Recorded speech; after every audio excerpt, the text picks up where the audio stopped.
নেতা আসবে, বাংলাদেশ আসবে স্লোগানে মুখরিত হজরত শাহজালাল আন্তর্জাতিক বিমানবন্দরের ভিআইপি গেট।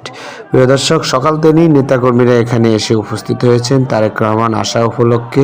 25 তারিখ সারাদিন বাংলাদেশের খুশির দিন, এরকম বিভিন্ন স্লোগান বিভিন্নভাবে দিচ্ছেন বিভিন্ন নেতাকর্মীরা এবং তারেক রহমানের ছবি সম্বলিত গেঞ্জি পরেই সকাল থেকে শীতের ভিতরে দাঁড়িয়ে স্লোগান দিচ্ছেন, নেতার জন্য অপেক্ষা করছেন এবং এই রোডটি তারেক রহমানের গাড়ি বের হবেন এবং সেখানে সম্বর্ধনা জানানোর জন্য রাস্তার দুই সাইডে দাঁড়িয়ে নেতাকর্মীরা উচ্ছ্বাসিত এবং মাঠে আছেন বিভিন্ন ধরনের গোয়েন্দা সংস্থা থেকে বাংলাদেশের সব নিরাপত্তাই ব্যবস্থা করেছেন তারেক রহমানের আসা উপলক্ষে।